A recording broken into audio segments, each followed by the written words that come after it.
আসসালামু আলাইকুম ওয়া রাহমাতুল্লাহি ওয়া বারাকাতুহু। আউযু বিল্লাহি মিনাশ শাইতানির রাজীম। বিসমিল্লাহির রহমানির রহিম। ইকরা বিসমি রাব্বিকাল্লাযী খালাক। খালাকাল ইনসানা মিন আলাক। ইকরা ওয়া রাব্বুকাল আকরাম। الذي علم بالقلم علم الإنسان ما لم يعلم। আলহামদুলিল্লাহ। আজকে ফিরোজ আলী হাজীপাড়া জামি মসজিদ হাফেজিয়া কওমি মাদ্রাসা এতিমখানার উদ্যোগে আয়োজিত ওয়াজ বার্ষিক ওয়াজ মাহফিলে হাজির হতে পেরেছি। আল্লাহ শুকরিয়া আদায় করি। আমি এবং আপনার সবাই বলি আলহামদুলিল্লাহ। আলহামদুলিল্লাহ। আপনারা সন্ধ্যা থেকে ওয়াজ শুনছেন, আমিও শুনছি, আমার কাছে খুব ভালো লাগছে। এত সুন্দর ওয়াজ শোনার পরে আমার ওয়াজ কে শুনবে আমি জানি না। আমি কয়েকটি কথা বলবো, আশা করি। আমি ওয়াজ করতে পারি না, তবে কিছু আলোচনা রাখবো, ইনশাল্লাহ শুনবেন, আশা করি শুনবেন ইনশাল্লাহ। আমি যে আয়াতগুলো তেলাওয়াত করেছি এগুলো কিছু অর্থ করব, ব্যাখ্যা করবো ইনশাল্লাহ। আপনারা জানেন যে প্রথম মুহাম্মদ রাসূলুল্লাহ সাল্লাল্লাহু আলাইহি ওয়াসাল্লামের উপরে যে আয়াতটি নাজিল হয়েছে তা হচ্ছে ইকরা বিসমি রাব্বিকাল্লাযী খালাক। পড়ুন, পড়ুন আপনার রবের নামে যিনি আপনাকে সৃষ্টি করেছেন। তাহলে আমার নবীকে বলছে পড়তে। আমার নবীকে কি বলছে আল্লাহ? পড়তে। তা আমাদেরকে কি করতে হবে? পড়তে হবে। তবে যা তা পড়তে বলা হয় নাই, বলছে বিসমি রাব্বিকাল্লাযী খালাক। ওই আল্লাহর নামে যিনি আপনাকে সৃষ্টি করেছেন, রবের নামে যিনি আপনাকে সৃষ্টি করেছেন। এই জন্য আমরা পড়ার আগে বলি বিসমিল্লাহির রহমানির রহিম, বলি কিনা? বিসমিল্লাহির রহমানির রহিম বলি। আল্লাহর নামে যে পড়া হবে সেটা হবে আল্লাহর দরবারে গ্রহণযোগ্য। যেটা আল্লাহর নামে হবে না, এটা লেস কাটা হবে। রাসূলুল্লাহ সাল্লাল্লাহু আলাইহি ওয়াসাল্লাম বলেছেন, যা দিয়ে বিসমিল্লাহ দিয়ে যা শুরু করা হয় না তা লেস কাটা হয়। আচ্ছা, আল্লাহর নামে কি হারাম কাজ করতে পারবেন? আপনারা বলেন, আল্লাহর নামকে কি হারাম চুরি করতে পারে? আল্লাহর নামে ডাকাতি করতে পারে? আল্লাহর নাম নিয়ে সিগারেট খাইতে পারে? কিন্তু আল্লাহর নাম নিয়ে কি খাইতে পারেন? খাবার খেতে পারেন। আল্লাহর নাম নিয়ে ঘরে ঢুকতে পারেন। বের হইতে হলে আল্লাহর নাম নিতে হয়, বিসমিল্লাহ বলতে হয়। ঘরে ঢুকার সময় বিসমিল্লাহে ওয়ালাজনা বিসমিল্লাহে খারাজনা ওয়া রাব্বিনা তাওয়াক্কালনা, বের হওয়ার সময় বিসমিল্লাহে তাওয়াক্কালতু আলাল্লাহ। আল্লাহর নামে আপনার পুরোটা জীবন চলবে, আল্লাহর নামের উপরে। দুনিয়ার কোনো কিছুর নামের উপরে চলতে পারে না। তাহলে আল্লাহর নামে যদি চলতে হয়, আল্লাহ যেটা দিয়ে আমাদেরকে জানিয়েছেন সেটা জানতে হবে। আল্লাহ কি বলছেন? ইকরা বিসমি রাব্বিকাল্লাযী খালাক। ওই রবের, তোমার ওই রবের নামে পড়ো যে রব তোমাকে সৃষ্টি করেছেন। খালাকাল ইনসানা মিন আলাক। আল্লাহ এরপর বলছেন মানুষকে আল্লাহ তাআলা সৃষ্টি করেছেন যোগ থেকে। যোগ বুঝেন কিনা? মায়ের পেটে, উদরে, মায়ের বাচ্চা দানির ভিতরে আটকে গেছে যেটা, এটা বাচ্চা হবে। যেটা আটকে না, এটা পড়ে গেছে, এটার বাচ্চা হবে না। এটা একটা জোকের মতো একটা সুরত ধারণ করে। এখন যারা বিভিন্ন ইউনিভার্সিটিতে পড়ছে, বিভিন্ন ডাক্তার হয়েছে, ওদেরকে জিজ্ঞাসা করেন যে একটা সময় আসলে বাচ্চা দানিতে এটা এরকম জোকের মতো হয় মায়ের। সেই জন্য এটা বলা হয়েছে আলাক, লটকে থাকে। এটা লটকার থাকে, এটা বাঁকা হয়ে থাকে। তো এইটা থেকে আল্লাহ মানুষকে সৃষ্টি করেছেন। আবার এটা আরেক অর্থ করেছেন জমাট বাঁধা রক্ত। জমাট বাঁধা রক্ত থেকে আল্লাহ সৃষ্টি করেন। এটা তখন রক্তের রূপ নেয়, এর উপরে, এরপরে এটা হাড্ডি হয়, এরপরে মানুষ হয়। মানুষকে আল্লাহ তাআলা জানাতে চাইলেন যে আমরা আল্লাহ মানুষদেরকে সৃষ্টি করেছেন এই জিনিস থেকে সৃষ্টি করেছেন। কোরআনে কারিমে আল্লাহ তাআলা অন্যত বলেছেন যে তিনি মাহিন, তুচ্ছ জিনিস থেকে মানুষকে সৃষ্টি করেছেন, তুচ্ছ পানি থেকে সৃষ্টি করেছেন। তাহলে আল্লাহ, যে আল্লাহ আপনাকে তুচ্ছ থেকে সৃষ্টি করে সম্মানিত করতে পারেন, এই সম্মানিত হতে হয় আল্লাহর নামে আপনাকে চলতে হবে দুনিয়ার প্রতিটি কাজে। আল্লাহর নামে চলতে হলে আল্লাহর কথা শুনতে হবে, আল্লাহর কথা মানতে হবে, আল্লাহর কোরআন পড়তে হবে, আল্লাহর নবীর হাদিস পড়তে হবে। আল্লাহ এবং তার রসুলের কথার বাইরে এক বিন্দু এদিক সেদিক করা যাবে না।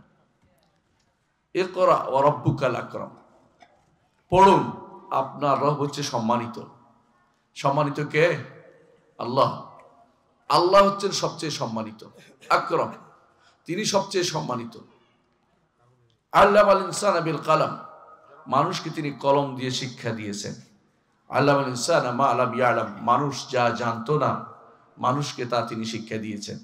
মানুষ কিছুই জানতো না। আল্লাহ তাআলা কোরআনে কারীম বলেছেন, ওয়াল্লাহু আখরাজাকুম মিন বুতুনি উম্মাহাতিকুম লা তা'লামুনা শাইআ, আল্লাহ তোমাদেরকে বের করেছেন মায়ের পেট থেকে, তোমরা কিছুই জানতে না। এটা কি সত্য না বলেন তো? মায়ের পেট থেকে বের হচ্ছেন, কিছু জানতেন না। কিন্তু আল্লাহ তাআলা সৃষ্টি করার প্রত্যেকটি প্রাণীকে দুনিয়াতে কিভাবে চলতে হবে সেটার পথ তাকে দেখিয়ে দিয়েছেন, কিভাবে চলবে। ছোট বাচ্চার মুখে দুধ দেয়া মাত্র ছোট বাচ্চা টানতে আরম্ভ করেছে, মায়ের দুধ টানতে আরম্ভ করেছে। এই যে বাচ্চা টানতে আরম্ভ করেছে, এইটাকে তাকে শিক্ষা দিল। আপনি কি চিন্তা করতে পারেন? খালাকা ফাহাদা, সৃষ্টি করেছেন, আবার তিনি তাকে পথও দেখিয়েছেন। দুনিয়ার বুকে চলতে হলে কি লাগবে না লাগবে এতটুকু বিদ্যা ধীরে ধীরে আল্লাহ তাআলা তার মধ্যে দিয়েছেন, বাড়িয়ে দিচ্ছেন। দিন যত যায় তার জ্ঞানের প্রসারতা তত বাড়ে। অর্ডার দিয়ে সৃষ্টি যাদেরকে করেছেন তারা হচ্ছেন ফেরেশতা। ফেরেশতাদেরকে আল্লাহ তাআলা অর্ডার দিয়ে সৃষ্টি করেছেন। আর মানুষদেরকে সৃষ্টি করেছেন, প্রথম মানব আদমকে আল্লাহ নিজ দুই হাতে সৃষ্টি করেছেন। আল্লাহ তাআলা কোরআনে কারীমে জন্য বলেছেন ইবলিসকে, ইয়া ইবলিসু মা মানাকা আন তাসজুদা লিমা খালাকতু বিয়াদাইয়া, ইবলিস তোমাকে কে নিষেধ করলো যাকে আমি আমার দুই হাতে সৃষ্টি করেছি তাকে তুমি কেন সিজদা করলে না? ইবলিস অহংকার করে কি বলেছিল? খালাকতানি মিন নারিন ওয়া খালাকতাহু মিন তিন, আমাকে তো আগুন দিয়ে সৃষ্টি করেছে, ওটা মাটি দিয়ে সৃষ্টি করেছেন।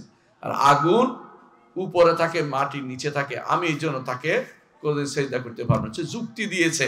আল্লাহর নির্দেশের বিপরীতে যারা যুক্তি দেয় তারা ইবলিসের দোষর ছাড়া কিছুই নয়। আল্লাহর নির্দেশকে পালন করতে হবে, তিনি যা বলেছেন সেভাবে হুবহু পালন করতে হবে। এটা কখন করতে পারবেন? যখন আল্লাহর নির্দেশকে আপনি সম্মান করবেন, আল্লাহ যা বলেছেন সেটা মেনে চলবেন। কোরআনে কারীমে আল্লাহ তাআলা আমাদেরকে আরো জানিয়েছেন যে তিনি ফেরেশতাদেরকে আদমকে সিজদা করতে বলেছিলেন। ফেরেশতারা সিজদা করেছিল। কেন করেছিল?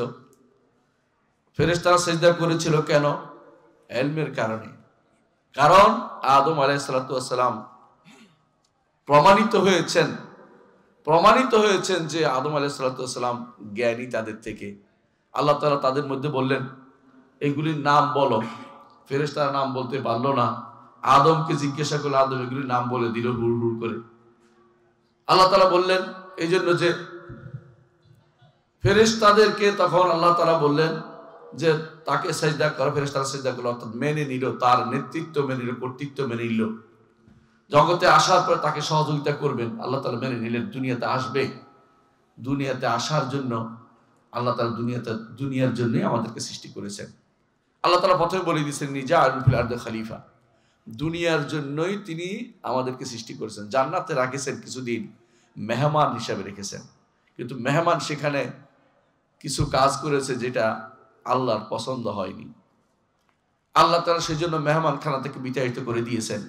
বিতাড়িত করার সময় বলেছেন, ফাইম্মা ইয়াতিয়ান্নাকুম মিন্নি হুদান ফামান তাবিআ হুদায়া ফালা খাউফুন আলাইহিম ওয়ালা হুম ইয়াহজানুন।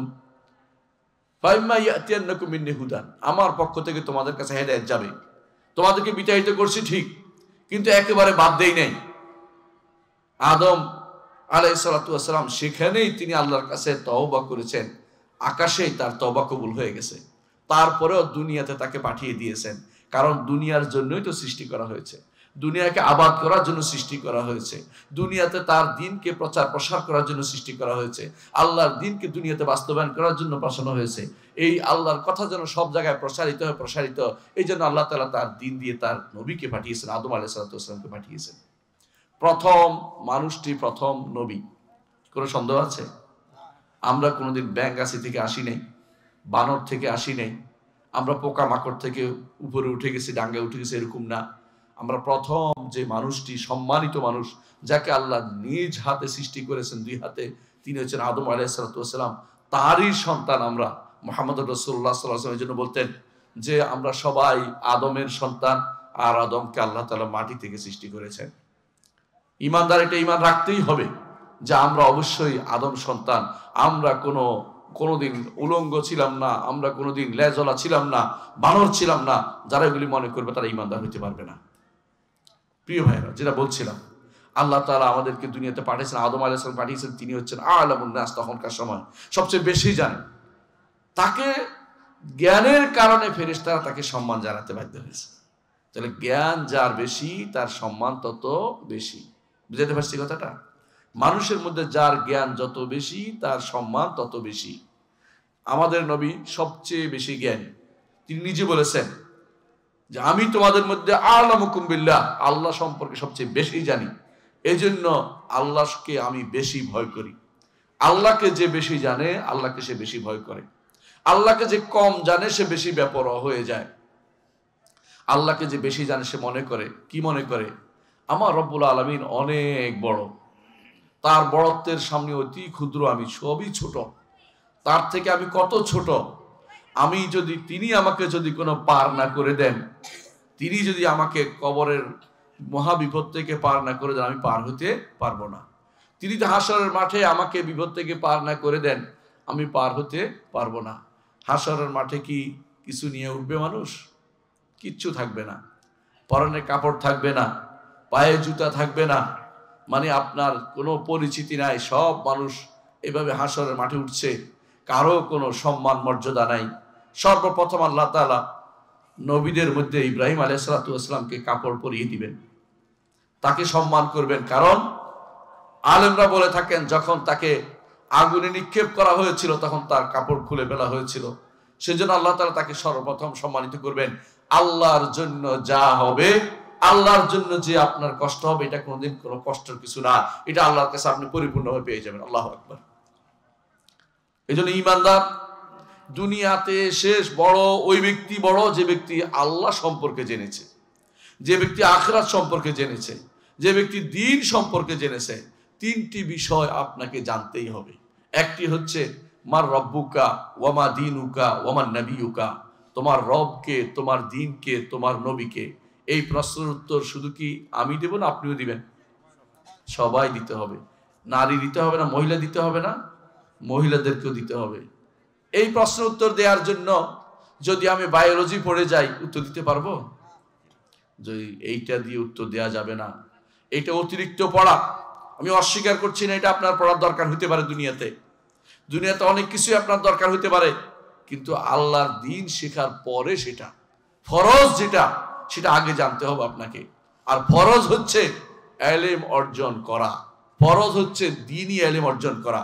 আল্লাহ সম্পর্কে যে জ্ঞান জানাবে আপনাকে, আল্লাহ সম্পর্কে যা জানাবে সেটা জানা হচ্ছে প্রথম ফরজ। যে ব্যক্তি আল্লাহ সম্পর্কে জানতে পারলো না সে ব্যক্তি সবচেয়ে বড় হতভাগা দুনিয়াতে। আমরা সবসময় বলে থাকি, আপনাদের মনে আছে কিনা, সবসময় দুনিয়াতে সবচেয়ে সৌভাগ্যবান সেই ব্যক্তি যে ব্যক্তি আল্লাহ সম্পর্কে জেনেছে। আর আখিরাতে সেই ব্যক্তি সবচেয়ে বড় সৌভাগ্যবান যে আল্লাহকে দেখেছে। আল্লাহু আকবার। আল্লাহকে দেখতে চাই? কে কে আল্লাহকে দেখতে চাই? আমিও দেখতে চাই। আল্লাহ যেন কবুল করে আমাদের হাতগুলিকে। আল্লাহুম্মা আমিন, আল্লাহুম্মা আমিন। জান্নাতে আল্লাহ তাআলা আমাদেরকে প্রত্যেককে, যারা জান্নাতে যাবে তাদেরকে আল্লাহ তাআলা দেখা দিবেন। এ হবে সবচেয়ে বড় নেয়ামত। সবচেয়ে বড় নেয়ামত হচ্ছে দুনিয়াতে আল্লাহকে জানা, আর সবচেয়ে বড় নেয়ামত হচ্ছে আখিরাতে আল্লাহকে দেখা। আল্লাহকে জানার জন্য কি পড়ে জানতে পারবেন? এই মাদ্রাসা, হেফজ মাদ্রাসা আপনাদের এইগুলি পড়ানো হয়। কোরআন পড়তে হবে, আল্লাহ রাসূলের হাদিস পড়তে হবে। যে ব্যক্তি কোরআন পড়েনি আল্লাহ সম্পর্কে জানতে পারবে না। আল্লাহ সম্পর্কে জানতে হলে কোরআন পড়তে হবে। আল্লাহ নিজের পরিচয় তার কোরআনে দিয়েছেন। একটা আয়াত পড়ে শোনেন। আল্লাহু লা ইলাহা ইল্লা হুয়াল হাইয়ুল কাইয়্যুম। আল্লাহ তিনি কে? লা ইলাহা ইল্লাহু, তিনি ব্যতীত সত্য কোনো ইলাহ নেই। আল হাইয়ুল কাইয়্যুম, তিনি চিরঞ্জীব, তিনি সর্বসত্তার ধারক। এই যে আসমানগুলো একটার উপর একটা আছে, এই যে বড় বড় আপনারা এখন বলেন আবিষ্কার করেন, নিহারিকা আবিষ্কার করেন, গ্যালাক্সি আবিষ্কার করেন, ওই অমুক তমুক আবিষ্কার করেন, এগুলি কে ধারণ করে আছে বলেন তো? আল্লাহ।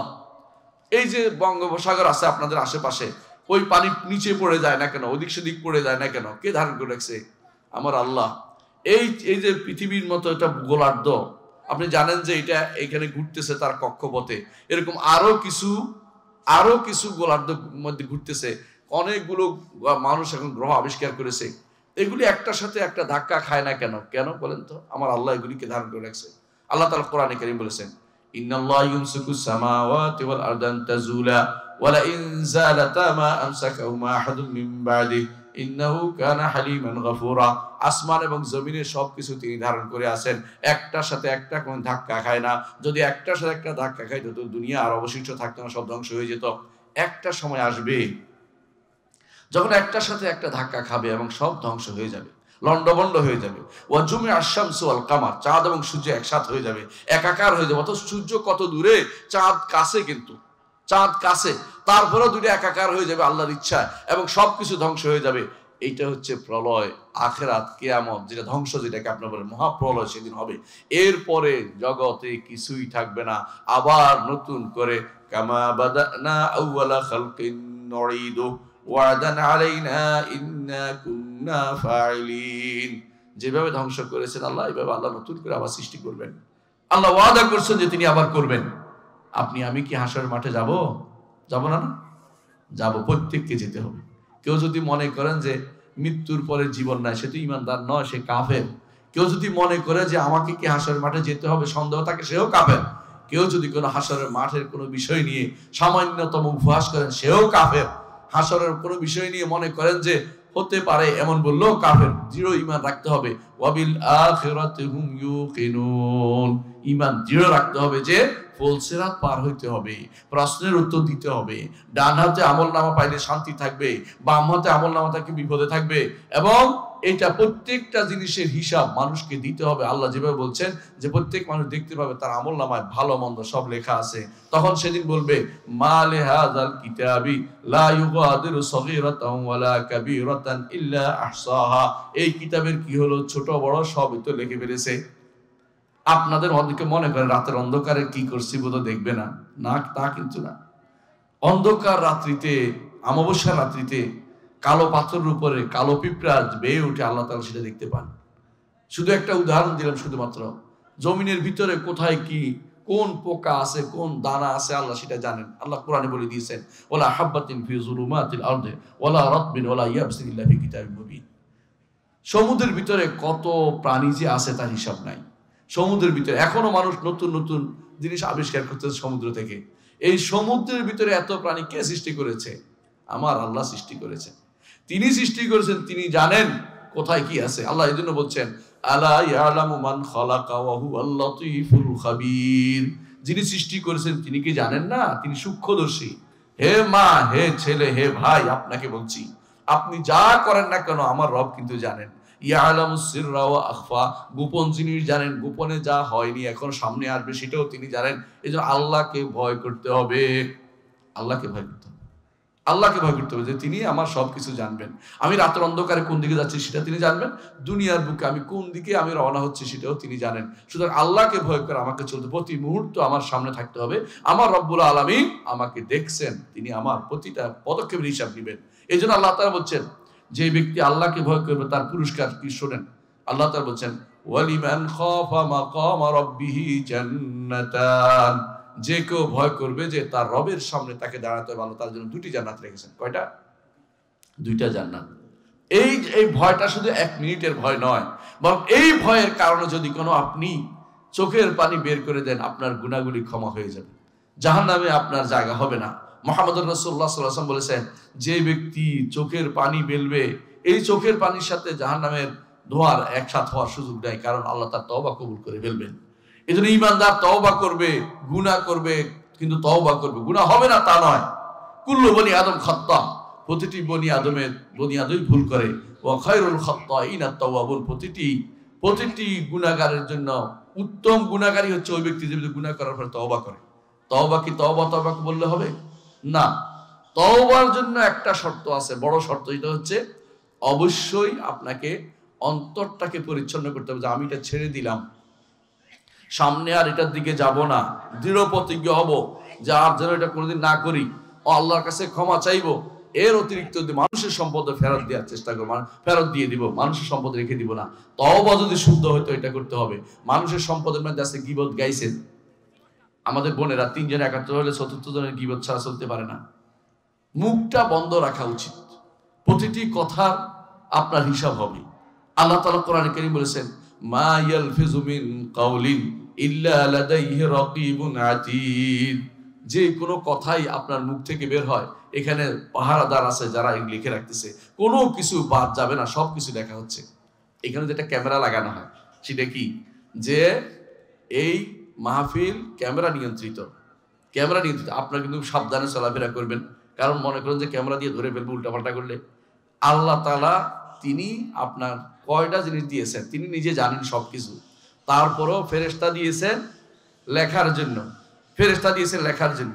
আবার তারপরেও কি করেছেন, আপনার শরীর প্রতিটি অঙ্গ আপনার বিরুদ্ধে সেদিন সাক্ষ্য দিবে, কি করেছে সব বলবে, হাত বলবে, পা বলবে, চামড়া বলবে, আপনার শরীরের চামড়া সবগুলো সাক্ষ্য দিবে। আল্লাহ কোরআনে কারীম বলেছেন, وقالوا لجلودهم لما شهدتم علينا قالوا أنطقنا الله الذي أنطق كل شيء وهو خلقكم أول مرة وإليه ترجعون। সেদিন তারা বলবে, কি হয়েছে তোমাদের, আমাদের বিরুদ্ধে সাক্ষ্য দিচ্ছে কেন? তোমাদেরকে নাদুস নুদুস করার জন্য তো যত হারাম খেয়েছি, যত হারামের কাজ করেছি তোমাদেরকে ঠিক রাখার জন্য, আর আমার বিরুদ্ধে তোমরা সাক্ষ্য দিচ্ছ। তখন চামড়াগুলি বলবে, ওই আল্লাহ আমাদেরকে কথা বলতে নির্দেশ দিয়েছেন, যে আল্লাহ তোমাদেরকে কথা বলিয়েছেন, অর্থাৎ আল্লাহর নির্দেশ আমাকে পালন করতে আমি বাধ্য। সাক্ষী চামড়া আপনার বিরুদ্ধে সাক্ষ্য দিবে, চোখ সাক্ষ্য দিবে, আপনার কান সাক্ষ্য দিবে, আপনার সব কিছু আপনার বিরুদ্ধে সেদিন সাক্ষ্য দিবে। আপনার মুখটা সেদিন বন্ধ করে দেওয়া হবে। আল ইয়াউমা নাখতুমু আলা আফওয়াহিহিম ওয়া তুকাল্লিমুনা আইদিহিম ওয়া তাশহাদু আরজুলুহুম বিমা কানু ইয়ামালুন। অর্থাৎ আপনি যা যা করেছেন বিমা কানু ইয়াকসিবুন, সবই আল্লাহ তাআলা সেদিন আপনাকে আপনার বিরুদ্ধে সেদিন সাক্ষাতে আসবে। এর বাইরে আরেকটা সাক্ষাৎ আছে গো, সেটা কি জানেন? আরেকটা সাক্ষ্য দিবে, সেটা হচ্ছে জমিন। জমিন আপনার বিরুদ্ধে সেদিন সাক্ষ্য দিবে। জমিন বলবে যে আমার উপরে এই কাজটি করেছিল। জমিনের উপরে যত দম্ভ ভরে আমরা হাঁটি, এগুলি কিন্তু বেশি দিন থাকবে না। এই জন্য যত ব্যক্তি অহংকারী আছে তাকে আপনি দেখলে বুঝতে পারবেন, কথা দিয়ে বুঝতে পারবেন, আচরণে বুঝতে পারবেন। আর যে ব্যক্তি বিনয়ী তাকেও বুঝতে পারবেন। সবচেয়ে বেশি বিনয়ী হচ্ছেন আমার নবী মুহাম্মদ রাসূলুল্লাহ সাল্লাল্লাহু আলাইহি ওয়াসাল্লাম। বিজয় পেলেও তিনি মাথা নিচের দিকে ঝুঁকে রাখতেন, যে আল্লাহ তাআলার কাছে শুধুমাত্র আমাকে, তার কাছে আমাকে সমর্পণ করতে হবে, কারোর জন্য কোনো কিছু নয়। মুহাম্মদ রাসূলুল্লাহ সাল্লাল্লাহু আলাইহি ওয়াসাল্লাম যখন এই আয়াত নাজিল হলো, ইযা জাআ নাসরুল্লাহি ওয়াল ফাতহু ওয়া রাআইতান নাস ইয়াদখুলুনা ফি দীনিল্লাহি আফওয়াজা ফাসাব্বিহ বিহামদি রাব্বিকা ওয়াস্তাগফির ইন্নাহু কানা তাওয়াবা। রাসূলুল্লাহ সাল্লাল্লাহু আলাইহি ওয়াসাল্লাম এত বেশি বিনয়ী হলেন, সাহাবী বলছেন যে আমরা দেখতে পাচ্ছি রাসূলের মাথা যেন উটের ঘাড়ের সাথে লেগে যাচ্ছে, এত বেশি বিনয়ী তিনি হয়ে গেছেন। কারণ আল্লাহর কাছে তিনি যেন শুকরিয়া আদায় করে শেষ করতে পারছেন না। আপনাকে কি না দিয়েছে আল্লাহ তাআলা? আপনাকে আল্লাহ অনেক কিছু দিয়েছেন, আপনাকে সম্পদ দিয়েছেন, সন্তান দিয়েছেন, সুস্থতা দিয়েছেন, 3টে জিনিস, বিশাল জিনিস। খাবার দিয়েছেন। রাসূলুল্লাহ সাল্লাল্লাহু আলাইহি ওয়াসাল্লাম বলেছেন, মান আসবাহা মুআফান ফি জাসাদিহি, যে ব্যক্তি তার শরীরটা সুস্থ এমন অবস্থায় সকালবেলা উপনীত হয়েছে এবং সে একটা থাকার জায়গা পেয়েছে, আমিনান ফি সিরবি, নিরাপদ জায়গা পেয়েছে থাকার। এবং 3 নম্বর হচ্ছে যে সে একদিনের খোরাকি তার আছে। রাসূল বলছেন যে তার জন্য যেন আল্লাহ দুনিয়া সবকিছু দিয়ে দিয়েছে। আপনার 3টার কি অভাব আছে? এই 3টার অভাব আমাদের ভাইদের মধ্যে নাই প্রায়। কিন্তু তারপরেও মানুষ কিন্তু অন্যায় করে যাচ্ছে, কারণ সে বুঝতে পারে না আল্লাহর হক কিভাবে আদায় করতে হবে। আল্লাহকে চিনতে হলে, আবারও আসছি, আল্লাহকে যত বেশি চিনবেন তত বেশি আল্লাহর ইবাদত করবেন। মুহাম্মদ রাসূলুল্লাহ সাল্লাল্লাহু আলাইহি ওয়াসাল্লাম আল্লাহকে বেশি চিনতেন, বেশি ইবাদত করতেন। আল্লাহ তার আগে পরে সমস্ত গুনাহ ক্ষমা করে দিয়েছেন, তারপরেও তিনি আল্লাহর জন্য দাঁড়িয়ে যেতেন এবং বলতেন, আফালা আকুনা আবদান শাকুরা, আমি কি আল্লাহর শুকরগুজার বান্দা হব না? আল্লাহকে চিনতে হবে। এই চিনার জন্য ইলম অর্জন করতে হবে। এই ইলম সব ইলম না, দ্বীনি ইলম অর্জন করতে হবে। এরকম মাদ্রাসা প্রতিষ্ঠা করতে হবে। আজকে যে সন্তান, এইখানকার সন্তান আব্দুল্লাহ জাওয়াদ, মাশাআল্লাহ, যে কোরআন তেলাওয়াত করেছে, আপনি কি চিন্তা করতে পারেন কত সুন্দর তেলাওয়াত করেছে? আমার মসজিদে সে তারাবি পড়াইছে আমাকে, আমি তার পিছনে নামাজ পড়েছি। আমার কাছে ভালো লেগেছে, এই জন্য তারা বলছে তুমি আমাকে নামাজ পড়াও। কারণ এরকম ছেলে হাজার না শত, আপনি হাজার লাখ একজন পাইবেন না, এরকম সন্তানদের এই এলাকায় তৈরি হয়েছে। আমি তো মনে করি যে আপনাদের এলাকার গর্ব করা উচিত, তাকে নিয়ে আলহামদুলিল্লাহ। এরকম সন্তান তৈরি করা গর্ব করার তো একজন হয়েছে আর হয়েছে এরকম না, এরকম সন্তান ঘরে ঘরে তৈরি করা দরকার। আপনি চাইবেন যে আপনার সন্তান যেন ওর মতো একটা হয়। এই জন্য এই মসজিদগুলি, হাফেজ মাদ্রাসাগুলি আপনাকে টিকিয়ে রাখতে হবে। এগুলি আল্লাহর দিন শিক্ষা দিবে। এগুলিতে বের হইলে আল্লাহ সম্পর্কে আজে বাজে কথা বলবে না। আল্লাহ সম্পর্কে প্রথম জ্ঞান জানতে হবে, আল্লাহ কোথায় আছেন। আল্লাহ কোথায় আছে বলেন তো? আল্লাহ কোথায় আছে? আরশের উপরে। কোথায়? আরশের উপরে। আমরা সব নিচে, আমরা সব সৃষ্টি। স্রষ্টা এবং সৃষ্টি আলাদা, এটা মনে করতে হবে। একটার সাথে একাকার করা যাবে না। যারা বলে আল্লাহ মানুষের কলমের ভিতরে বাস করে, তারা ইমানদার নয়, তারা কাফের। যারা মনে করে স্রষ্টা সৃষ্টির ভিতরে, তারাও কাফের, তারা ইমানদার নয়। আল্লাহ সম্পর্কে জানতে হবে, আল্লাহর নাম জানতে হবে, গুণ জানতে হবে। আল্লাহ সম্পর্কে জানতে হবে, আল্লাহর ইবাদত করতে হবে, আল্লাহর শরীয়ত জানতে হবে। আল্লাহ শরীয়ত জানার জন্য এই মাদ্রাসাগুলি আপনাকে প্রতিষ্ঠা করতে হবে। এবং এটাকে রাসূলুল্লাহ সাল্লাল্লাহু আলাইহি ওয়াসাল্লাম ফরজ বলেছেন। তিনি বলেছেন তালাবুল ইলমি ফারিদাতুন আলা কুল্লি মুসলিম। ইলম অর্জন করা প্রতিটি মুসলিম নর-নারীর উপর ফরজ। এই ইলম হচ্ছে এই কোরআনের ইলম, এই ইলম হচ্ছে হাদিসের ইলম। এই ইলম যদি আপনি না জানেন, তাহলে আপনি আল্লাহর কাছে সেদিন জবাব দিতে পারবেন না। কবরে গেলেও জবাব দিতে পারবেন না, হাসরের মাঠে জবাব দিতে পারবেন না। কবরে গেলে তিনটা প্রশ্ন হবে। মান রব্বুকা, তোমার রব কে? এই প্রশ্নের উত্তর কিভাবে দিবেন? দুনিয়াতে যদি আল্লাহকে একমাত্র রব মেনে থাকেন এবং তারই ইবাদত করে থাকেন, আর কোনো ইজমে বিশ্বাসী না হন। ইজম বুঝেন তো? কেউ আছে নিয়ে আসবে আপনার কাছে সেকুলারিজম, কেউ নিয়ে আসবে আপনার কাছে ন্যাশনালিজম, কেউ নিয়ে আসবে আপনার কাছে আরো কত রকম ইজম বের হয়েছে, এখন নাম মুখস্থ সবগুলি পারিও না। যত ইজম আছে সব ইজম বাদ। আমি কার কথা শুনবো? আমার রবের কথা শুনবো। কার কথা? আমার আল্লাহর কথা শুনবো। তিনি যেটা বলেছেন সেটা আমি মানবো। কারণ এই ইজম বের হওয়ার আগে আমার নবী যাদেরকে দ্বীনের কথা বলেছেন, শরীয়তের কথা বলেছেন, তারা জান্নাতের সার্টিফিকেট পেয়ে গেছেন। তারা ইজম বের হওয়ার আগে তারা আমল করে জান্নাত পেয়ে গেছেন। তারা কারা? সাহাবায়ে কেরাম রিদওয়ানুল্লাহি আলাইহিম আজমাইন। সুতরাং নতুন কোন তথ্য দিয়ে আমাকে কোনোদিন মুক্তি দিতে পারবে না। নতুন তথ্য আমাদের কোনো মুক্তি আনতে পারবে না। নতুন যত রকমের যুক্তি মুক্তি কিছু নিয়ে আসবে, এগুলো একটু আমাকে মুক্তি দিবে না। আমার জন্য আল্লাহর কোরআন এবং রাসূলের হাদিসে যথেষ্ট। মুহাম্মদুর রাসূলুল্লাহ সাল্লাল্লাহু আলাইহি ওয়াসাল্লাম এই জন্য জীবনের শেষ মুহূর্তে বলেছেন, তারাকতু ফীকুম আমরাইনি মা ইন তামাসসাকতুম বিহিমা লান তাদুল্লু বাদি কিতাবুল্লাহি ওয়া সুন্নতি। তোমাদের মাঝে দুটি জিনিস রেখে যাচ্ছি, একটা হচ্ছে আল্লাহর কিতাব, একটা হচ্ছে রাসূলুল্লাহ সাল্লাল্লাহু আলাইহি ওয়াসাল্লামের সুন্নাত। যদি তোমরা এই দুটাকে আঁকড়ে ধরতে থাকো, তো আঁকড়ে ধরে থাকো, কোনদিন তোমার পথভ্রষ্ট হবে না। আপনার কাছে হয়তো মনে হইতে পারে, তাহলে ফেকার কি হবে? ফেকাও কোরআন সুন্নাহ থেকে বের করা নির্যাস। ফেকা অস্বীকার করতে পারবেন না, ফিক লাগবেই। কারণ কোরআন সুন্নাত হচ্ছে কাঁচা সোনা। আব্দুল্লাহ জাহাঙ্গীর রহমতুল্লাহ আলাইহি বলতেন, ফিক হচ্ছে কোরআন সুন্নাহ হচ্ছে কাঁচা সোনা। কাঁচা সোনা কেউ গলার দেয় না, কাঁচা সোনা থেকে সোনা বানিয়ে পড়তে হয়। কথা বুঝছেন কিনা? তেমনি ভাবে কোরআন এবং সুন্নাহ থেকে মাসআলা বের করে আপনি নেবেন। একটা ওযু করতে হবে, কোথায় পাইছেন? আল্লাহ কোরআনে বলেছে, ইয়া আইয়ুহাল্লাযীনা আমানু ইযা কুমতুম ইলাস সালাতি ফাগসিলু ওজুহাকুম। আল্লাহ তাআলা এটা বলেছেন। তো এইভাবে আল্লাহ তাআলা কোরআনে কোনটার কথা বলে, সালাত কিভাবে আদায় করতে হবে সেটা কোরআনে আল্লাহ বলেছেন, রাসূল বলে দিয়েছেন। তাহলে কোরআন এবং সুন্নাহ থেকে আপনাকে নিতে হবে। যেটা নিচ্ছেন এইটার নাম হচ্ছে ফিকহ। অনেক বুঝাতে পারছি? ফিকহ কোনো শত্রু না। কোরআন এবং সুন্নাহকে সঠিকভাবে বোঝা এটা ফরজ। এইটা ব্যতীত একদিনও আপনি চলতে পারবেন না, এক মুহূর্ত চলতে পারবেন না। আল্লাহ সম্পর্কে একদিন জানলে যথেষ্ট হবে না? প্রতিদিন জানতে হবে? সপ্তাহে একদিন? সব সময় প্রতিক্ষণে জানতে হবে। এক মুহূর্ত যদি আল্লাহকে ভুলে যান, ওই মুহূর্ত শয়তান আপনার উপরে কি করবে? সওয়ার হয়ে যাবে। ওই মুহূর্ত শয়তান আপনাকে ঈমান হারা করে ফেলবে। এজন্য রাসূলুল্লাহ সাল্লাল্লাহু আলাইহি ওয়াসাল্লাম দোয়া করতেন সব সময়, ইয়া মুকাল্লিবাল কুলুব সাব্বিত কলবি আলা দীনিকা। হে অন্তরসমূহ পরিবর্তনকারী, আমাকে আপনার দ্বীনের উপর আমার অন্তরটাকে প্রতিষ্ঠিত রাখুন। আপনি সবসময় দোয়া করবেন। যে কোনো মুহূর্তে শয়তান আপনাকে ধোঁকা দিতে পারে। শয়তান এসে হঠাৎ করে বলতে পারে, আল্লাহ যদি সব সৃষ্টি করে তাহলে আল্লাহকে সৃষ্টি করছে, এই জাতীয় কথাবার্তা আনতে পারে, ওয়াসওয়াসা আনবে। তখন আপনি কি বলবেন? এটাও আপনার ইলমের দরকার। আপনি তখন বলবেন কি? কুল হুয়াল্লাহু আহাদ আল্লাহুস সামাদ লাম ইয়ালিদ ওয়া লাম ইউলাদ ওয়া লাম ইয়াকুল লাহু কুফুয়ান আহাদ। কে শিক্ষা দিয়েছে? আমার নবী বলে দিয়েছেন, যখন শয়তান এরকম কিছু আসে তখন তুমি কি বলবে? কুল হুয়াল্লাহু আহাদ আল্লাহুস সামাদ লাম ইয়ালিদ ওয়া লাম ইউলাদ ওয়া লাম ইয়াকুল লাহু কুফুয়ান আহাদ। আর বলবে আমানতু বিল্লাহি ওয়া রাসূলিহি, আল্লাহর উপর ঈমান আনলাম, রাসূলের উপর ঈমান আনলাম। এজন্য আল্লাহকে চেনা অত্যন্ত জরুরি। আল্লাহকে চিনতে হবে। কেউ যদি বলে আল্লাহকে আমি চিনতে পারবো না, ভুল বলেছে। আল্লাহকে চেনার জন্য আল্লাহর নবী তার হাদিসে বর্ণনা করেছে, আল্লাহ নিজে তার কোরআনে আল্লাহ চিনার পরিচিতি দিয়েছেন, হুয়াল্লাহুল্লাযী লা ইলাহা ইল্লাহু আল মালিকুল কুদ্দুসুস সালামুল মুমিনুল মুহাইমিনুল আজিজুল জব্বারুল মুতাকাব্বির। দেখছেন তো আল্লাহ পরিচয় দিচ্ছেন কিভাবে নিজে, আল্লাহ নিজের পরিচয় দিচ্ছেন। যে সমস্ত আয়াতে আল্লাহর পরিচয় আছে এগুলিকে এজন্য রাসূলুল্লাহ সাল্লাল্লাহু আলাইহি ওয়াসাল্লাম সবচেয়ে বড় ঘোষণা করেছেন। এই দুইটা জিনিস আপনাকে মনে রাখি, দুইটা বড়র মধ্যে একটা হচ্ছে আয়াতুল কুরসি। আয়াতুল কুরসি প্রতি সালাতের পরে পড়লেই কি হবে? রাসূলুল্লাহ সাল্লাল্লাহু আলাইহি ওয়াসাল্লাম বলেছেন মরা মাত্রই জান্নাতে যাবে, মরা মাত্রই জান্নাতে যাবে। কিন্তু এটা শুধু মুখের উচ্চারণ না, অর্থটা বুঝতে হবে, অর্থটা বুঝতে হবে। যদি আপনি অর্থটা বুঝেন তাহলে বুঝবেন যে আল্লাহকে আপনি চিনতে পেরেছেন। তিনি আলী এবং তিনি আযীম, তিনি অত্যন্ত উপরে এবং অত্যন্ত বড়।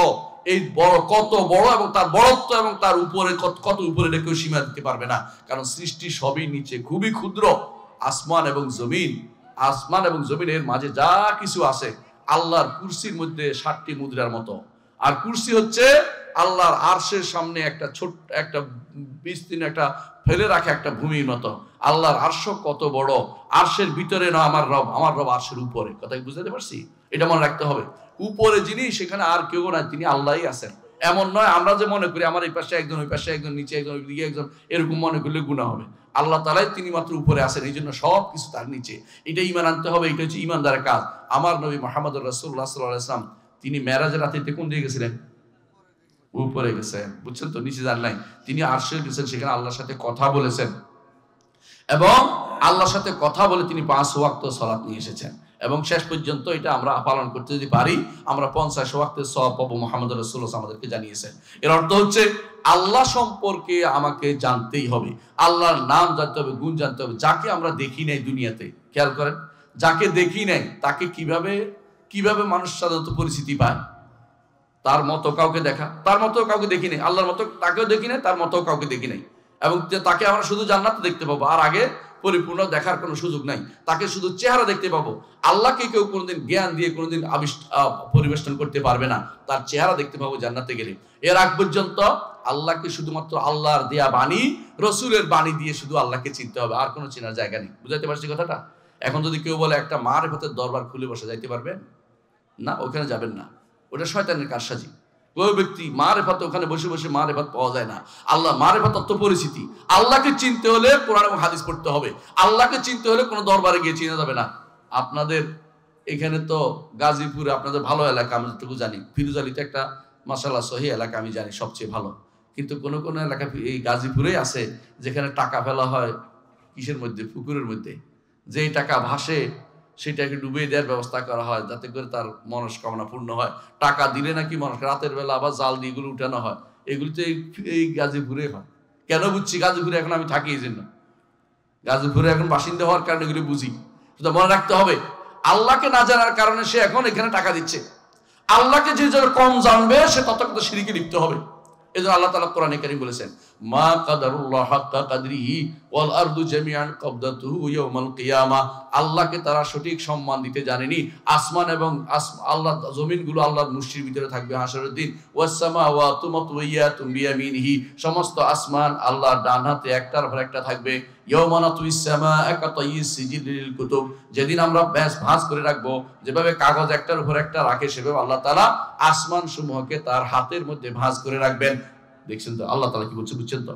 আসমান দেখছি না আমরা, কেউ দেখি নাই।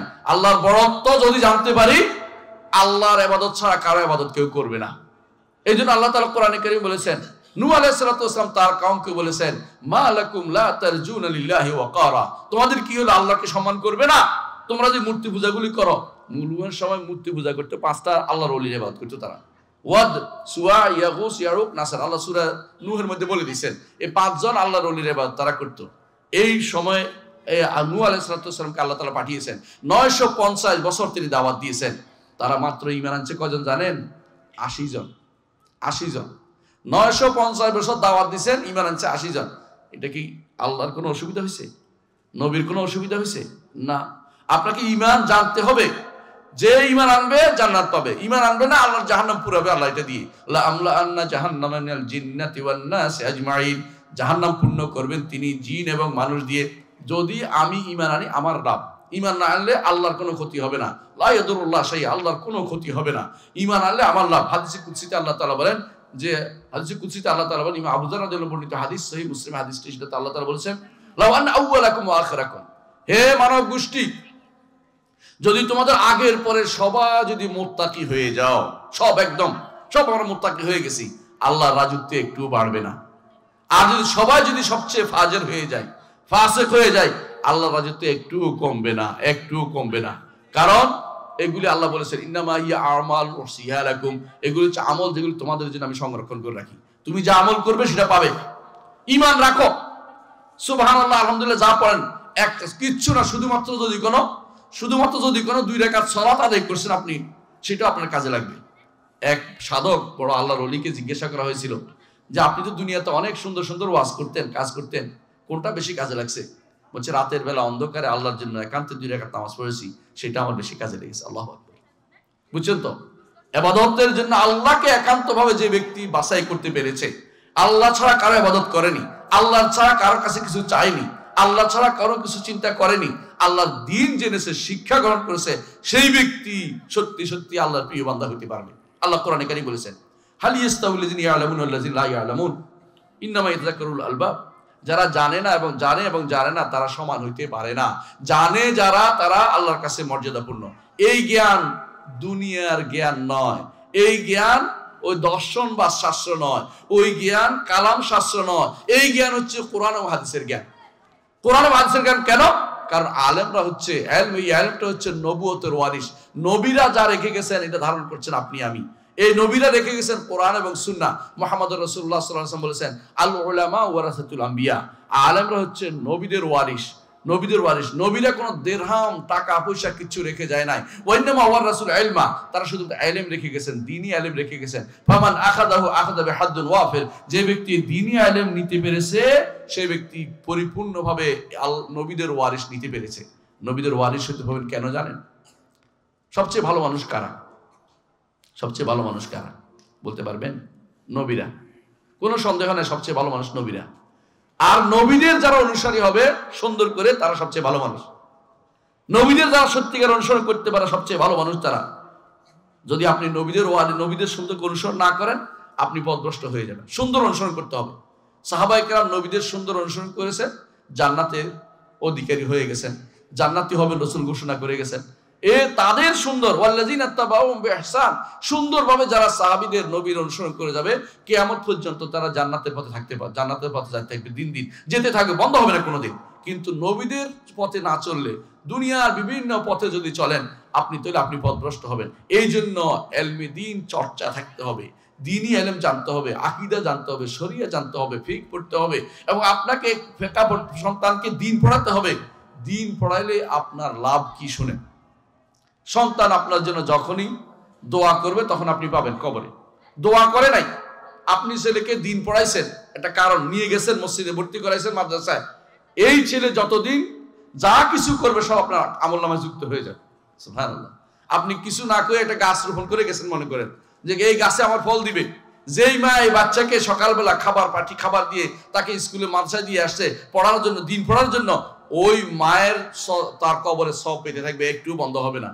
কিন্তু আপনি যদি তাকে এমন জায়গায় পড়ান যেখানে আপনাকে হারাম শিক্ষা দেওয়া হয়, যেখানে আপনাকে সহশিক্ষা দেওয়া হয়, যেখানে গুনাহ শিক্ষা দেওয়া হয়, সেখানে গেলে আপনার গুনাহ বাড়বে এবং আপনি সেখানে কবরে পেয়ে কি খাবেন? গুনাহ পেতে থাকবেন। কারণ আপনি গুনার পথ রচনা করে গেছেন, হালালের পথ, ভালো পথ রচনা করে যান নাই। এই জন্য ঈমানদারের কাজ হচ্ছে নিজে বাঁচতে হবে, পরিবারকে বাঁচাতে হবে। আল্লাহ বলে দিয়েছেন, ইয়া আইয়ুহাল্লাযীনা আমানু কু আনফুসাকুম ওয়া আহলিকুম নারা, হে ঈমানদারগণ, নিজেকে বাঁচাও, পরিবারকে বাঁচাও। যে যেটা দায়িত্ব সেটা বাঁচাতে হবে। কারণ একজন মানুষ একটা পরিবারের সদস্য, এই জন্য তাকে এটা বাঁচাতে হবে, এটা ফরজে আইন। কিন্তু পাশের বাড়ির লোকটাকে বলতে হবে, এটা হচ্ছে ফরজে কিফায়া। যদি তার সামর্থ্য থাকে বলবে, সামর্থ্য যদি না থাকে, সে যদি কোনো ঘৃণা করে অন্তর যে অন্যায় করতেছে, আমি কিছু করতে পারি নাই, তাহলে যথেষ্ট মনে করবে। এই গীবত গাওয়া জরুরি নেই, আপনি বলতে পারেন, বলতে পারছেন, পারেন নাই, এটা আল্লাহ দেখতেছেন আপনার অবস্থা, যে আমি তার জন্য তাকে আমি ডাকতেছি, শুনে নাই, এটা আল্লাহ তাআলা দেখতেছেন। কিন্তু আপনার পরিবারকে কিন্তু বাঁচাতে হবে, নিজেকে বাঁচাতে হবে। নিজেকে বাঁচাতে হলে দুনিয়ায় থাকতে 3টা প্রশ্নের উত্তর রেডি করে যাবেন। 1 নম্বর হচ্ছে আমার রবকে চিনতে হবে। আল্লাহকে চিনার জন্য আকীদা শিখতে হবে। আকীদা ভালো আছে আপনাদের অনেকে, আমি জানি, বলবেন যে আমাদের এলাকা আহলে হাদিসের এলাকা, আমরা ভালো আছি, কিন্তু আপনাদের অনেকেরই আকীদার সমস্যা আছে, অজানি আমি। কারণ না পড়লে তো হবে না। মায়ের পেট থেকে কেউ আলেম বের হয় না। আল্লাহ কোরআনে বলে দিয়েছেন, আবু দারদা রাদিয়াল্লাহু আনহু বলেছেন, তাআল্লাম ফাইনাল মারআ লা ইউলাদু আলিমান, জানো, শিখে নাও, কারণ কোনো মানুষ কি হয় না, মায়ের পেট থেকে আলেম হিসেবে বের হয় না।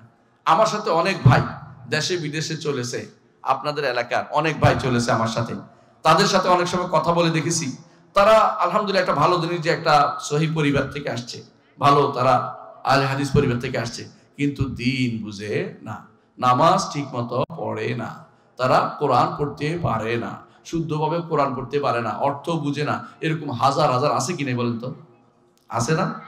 আছে। আপনি হয়তো মনে করেন যে এই ফিরোজালি গ্রামে কি কয়জন মানুষ না আরো আছে, এরা কি দিন বুঝার জন্য ঘরে বসে আছে, না দিন না বুঝার জন্য শুয়ে রয়েছে? দিন বুঝবে না, তারা দরকার মনে করে না। যারা দিন দরকার মনে করে না তারা পথভ্রষ্ট। মুহাম্মদুর রাসূলুল্লাহ সাল্লাল্লাহু আলাইহি ওয়াসাল্লাম তার সাহাবীরা পালাক্রমে রাসূলের দরবারে থাকতেন। একজন যদি কাজ করতে যেত আরেকজনকে বসাই দিতেন, যে আজকে কি হবে আমাকে বিকেল বেলা তুমি জানাতে হবে, কালকে তোমার বদলে আমি আসবো, তুমি কালকে তোমার কাছ থেকে শুনবো।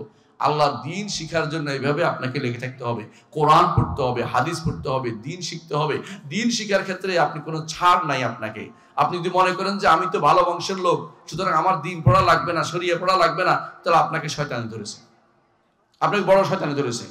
আপনার স্ত্রীদেরকেও দিন শিখাতে হবে, আপনার কন্যাদেরকে দিন শিখাতে হবে, তাদেরকে শরীয়তের মধ্যে, শরীয়তের ভিতরে রাখতে হবে। আপনি যদি মনে করেন যে আমি তো ভালো হয়ে গেছি, এই জন্য আমার কিছু পড়া লাগবে না, আপনি নিজে একসময় পথভ্রষ্ট হয়ে যাবেন। ইবলিস তো অনেক কিছু ইবাদত করতো, তাই না? আল্লাহর অবাধ্য ছিল না, কিন্তু পথভ্রষ্ট হয়ে গেছে, তখন দিন থেকে দূরে সরে গেছে, যখন মুখ ফিরিয়ে নিয়েছে দিন থেকে। যারা যে ব্যক্তি আল্লাহর দিন থেকে মুখ ফিরিয়ে নিবে, সে ব্যক্তি ঈমানদার থাকতে পারে না। আল্লাহ তাআলা কোরআনে কারীম বলেছেন, ওয়ামান আযলামু মিম্মান যুক্কিরা বিআয়াতি রাব্বিহি সুম্মা আ'রাদা আনহা ইন্না মিনাল মুজরিমিনা মুনতাকিমুন।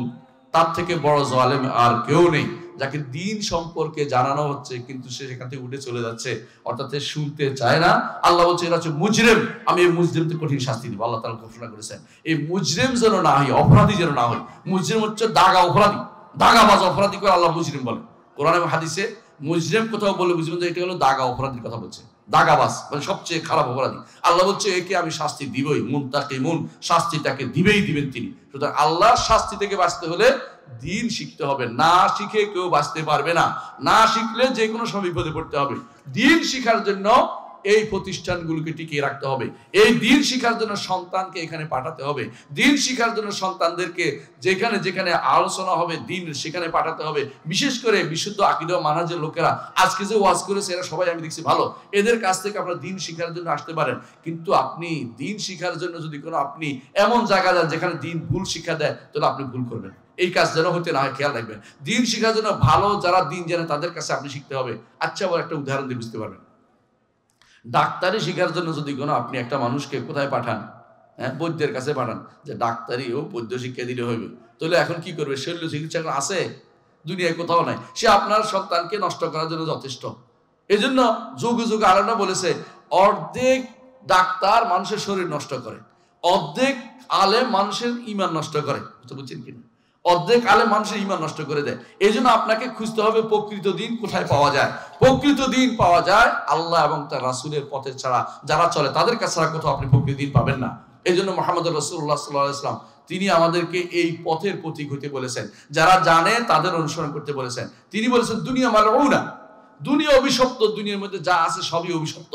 তবে যে ব্যক্তি আলেম হবে অথবা ছাত্র, অর্থাৎ উস্তাদ হতে অথবা ছাত্র হবে, অথবা জিকিরের মজলিস থাকবে। এই যে আমাদের জিকির আছে, জিকিরের সাথে সম্পৃক্ত এই অবস্থা, এটা জিকির। জিকির অর্থ প্যান্ডেলে উঠে যাওয়া নয়, জিকির অর্থ লাভ দিয়ে বেহুশ হয়ে যাওয়া নয়, জিকির অর্থ আমার কি মোবাইল কি বলে মাইক ফেলে দেওয়া নয়, যেগুলো অনেকখানে আপনি দেখতে পান, এগুলি দিন নয়। জিকির হচ্ছে সুবহানাল্লাহ, আলহামদুলিল্লাহ, আল্লাহু আকবার। এটা যেমন জিকির, হালাল হারামের কথাও বলা জিকির, তাওহীদের কথা বলা জিকির, এবং কোরআনের কথা বলা জিকির, ইলমের কথা বলা জিকির, অর্থাৎ দ্বীনের কথা যেখানে থাকে সেটা হচ্ছে জিকির। আপনাকে জানতে হবে, তো দ্বীন আপনাকে জানতে হবে। দিন যদি জানতে হয় কোরআন হাদিস পড়তে হবে, দিন যদি জানতে হয় সন্তানকে পড়াতে হবে, এবং এটা এমন এক ইনভেস্ট যেটা আপনি কোনোদিন ক্ষতিগ্রস্ত হবেন না। তিজারাতাল লান তাবুর, এমন ব্যবসা যে ব্যবসাতে আপনি কোনোদিন ক্ষতিগ্রস্ত হবেন না। আর 3 নম্বর কাজ হচ্ছে মুহাম্মদ সাল্লাল্লাহু আলাইহি ওয়াসাল্লাম সম্পর্কে আপনাকে জানতে হবে। এমন একজন ভালো মানুষ পৃথিবীতে, তার মতো ভালো মানুষ আর কোনোদিন আসেওনি, আগে পরেও কোনোদিন আসবে না। এই ভালো মানুষটির সাথে আপনাকে সম্পৃক্ত করতে হবে। আপনার অনেক অনুসরণযোগ্য ব্যক্তি হয়ে গেছে। এখন পৃথিবীর কোথাকার কোন ব্যক্তি আছে, হাত ঘুরাইয়া মোবাইল দিয়ে খুঁজে দেখতেছেন কোথায় কোন ব্যক্তি আছে, কিন্তু একদিন মুহাম্মদ রাসূলুল্লাহ সাল্লাল্লাহু আলাইহি ওয়াসাল্লাম জীবনী কি পড়েছেন? তার জীবনীতে আপনাকে পড়তে হবে।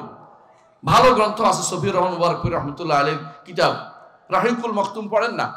আজকে আমাকে দেখছি রাসূলুল্লাহ সাল্লাল্লাহু আলাইহি ওয়াসাল্লামের জীবনী সংক্ষিপ্ত বই আছে, 2 ঘন্টার ভিতরে পড়ে ফেলতে পারবেন আপনি। রাসূলের জীবনী 1 ঘন্টা ছোট বই বেরোচ্ছে, আমার কিছু বই আছে দেখবেন যে 1-2 ঘন্টার মধ্যে আপনি পড়ে ফেলতে পারবেন। অন্তত এটুকু জানার দরকার মুহাম্মদ রাসূলুল্লাহ কি করেছেন, তার কোথায় জন্ম, কোথায় কি হয়েছে, তিনি কি করেছেন, তার জীবনের কয়েকটা অংশ আপনি জানা দরকার।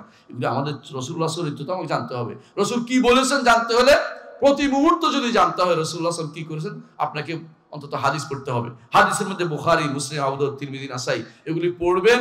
আর যেখানে তিরমিজি, নাসাই যেখানে দুর্বল আছে এগুলি বাদ দিবেন, কিন্তু সহিহ হাদিসগুলো অবশ্যই আপনাকে আমল করে যেতে হবে। আর বুখারী, মুসলিমের তো কথাই নেই, এটা তো আপনার জন্য জীবনের বড় সম্পদ।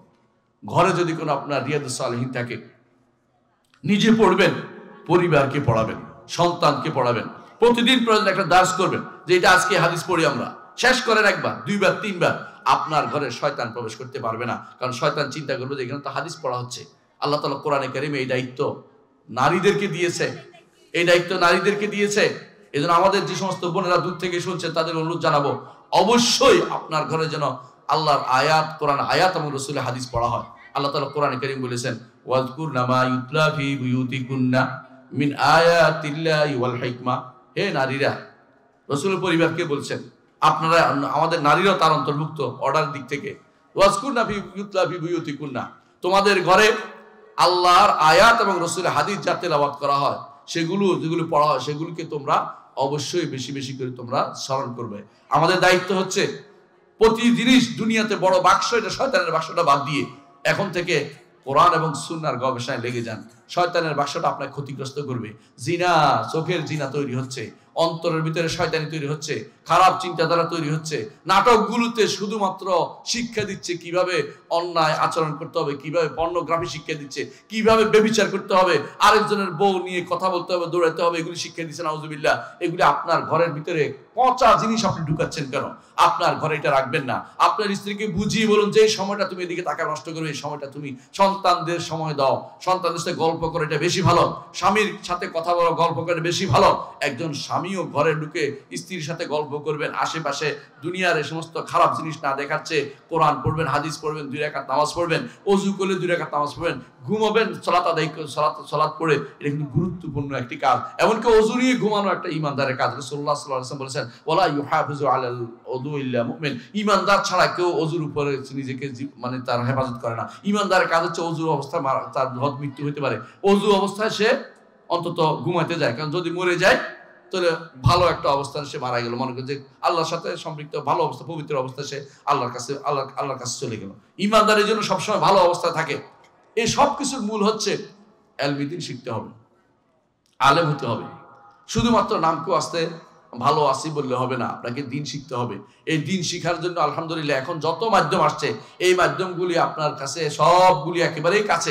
একটা সময় ছিল মানুষ কোরআনের অনুবাদ পাইতো না, হাদিসের অনুবাদ পাইতো না। এখন কোরআনের অনুবাদ আছে, হাদিসের অনুবাদ আছে। দিন শিখার কোনো কঠিন কিছু না, দিন শিখতে হবে আপনাকে। হ্যাঁ, আকীদাও শিখতে হবে, দিন শরীয়ও শিখতে হবে। এগুলি যত বেশি শিখবেন তত বেশি মর্যাদাবান হবেন, যত কম শিখবেন তত আপনার মর্যাদা কম হবে।